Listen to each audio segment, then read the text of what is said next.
నమస్తే అండి. నేను మీ Saritha. Welcome back to Saritha cooking and vlogs. ఈరోజు మన రెసిపీ వచ్చేసి టమాటో కుర్మా అండి. సో, టేస్ట్ అయితే చాలా బావుంటది. ఈ కుర్మా వచ్చేసి మనం రైస్ అంటే మామూలు వైట్ రైస్‌లో గాని, లేకపోతే చపాతీలో, లేకపోతే ఇంకా పులావ్ రైస్, బగారా రైస్ దేనిలోకైనా చాలా బావుంటదండి. సో, కాబట్టి ఒకసారి కంపల్సరీ ట్రై చేయండి. దానికోసం అయితే ఫస్ట్ స్టవ్ ఆన్ చేసుకొని ఒక కడాయి పెట్టుకోవాలి. తర్వాత ఇందులో ఒక 2 టేబుల్ స్పూన్ అయితే ఆయిల్ ఏసుకున్నాను. తర్వాత ఇందులో కొన్ని మసాలా దినుసులు వేసుకోవాలండి. తర్వాత ఒక 2 ఆనియన్స్, అలానే ఒక 2 పచ్చిమిర్చి, కొంచెం కరివేపాకు వేసుకోవాలి. సో, ఇలా అవి ఫ్రై అయ్యేలోపైతే ఇక్కడ మిక్సీ జార్‌లో ఒక 4 అయితే టమాటోస్ తీసుకున్నానండి చిన్నయి. పెద్దయయితే ఒక 2.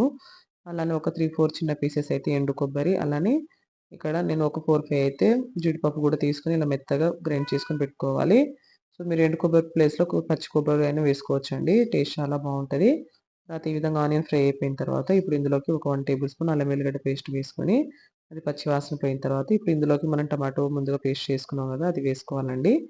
సో, ఇలా వేసుకున్న తర్వాత ఇప్పుడు ఒకసారి కలుపుకొని మూత పెట్టేసి ఆయిల్ సెపరేట్ అయ్యే వరకు అయితే ఉడికించుకోవాలి. ఇలా ఉడికిన తర్వాత ఒకసారి కలుపుకొని ఇప్పుడు ఇందులోకైతే ఒక హాఫ్ టేబుల్ స్పూన్ అయితే పసుపు, అలానే 1 టేబుల్ స్పూన్ కారం, ఒక హాఫ్ టేబుల్ స్పూన్ ధనియా పౌడర్, ఒక హాఫ్ టేబుల్ స్పూన్ సాల్ట్ అన్నీ వేసుకోవాలండి.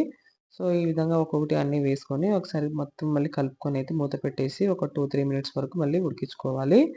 సో, ఈ విధంగా ఉడికిపోయిన తర్వాత ఇప్పుడు ఇందులో కొంచెం వాటర్ పోసుకోవాలండి. సో, ఇలా ఒక హాఫ్ కప్ వరకైతే వాటర్ పోసుకొని, మళ్ళీ ఒకసారి కలిపేసి మూత పెట్టేసి ఇంకో 3, 4 మినిట్స్ వరకు ఉడికించుకుంటే మనకు టమాటో కుర్మా అనేది రెడీ అయిపోతుంది. లాస్ట్‌లో అయితే కొంచెం ఒక half table spoon garam masala వేసుకోవాలి. అలానే లాస్ట్‌లో కొత్తిమీరతో సర్వ్ చేసుకోవడం అంతే అండి. సో, ఎంతో టేస్టీ టమాటో కుర్మా అయితే రెడీ. టేస్ట్ నిజంగా చెప్తున్నా చాలా బావుంటదండి. చాలా సింపుల్ ప్రాసెస్ ఈజీగా చేసుకోవచ్చు. ఎప్పుడైనా మన నాటు బగారా రైస్ చేసుకున్నప్పుడు నాన్ వెజ్ లేకుండా ఈ విధంగా చేసుకొని తినండి. చాలా బావుంటది. సో, ఈ రెసిపీ సింపుల్‌గా అయిపోతుంది. అలానే టేస్ట్ కూడా చాలా బావుంటదండి. సో, కాబట్టి కంపల్సరీ ట్రై చేయండి. ట్రై చేసి మీకెలా వచ్చిందో మీరు మీ ఫీడ్‌బ్యాక్‌నైతే నాతో షేర్ చేసుకోండి. అలానే ఇంకా మరిన్ని రెసిపీస్ కోసం అయితే నా ఛానెల్‌ని సబ్స్క్రైబ్ చేసుకోండి. మీ ఫ్రెండ్స్‌కి, రిలేటివ్స్‌కి అందరికీ షేర్ చేయండి.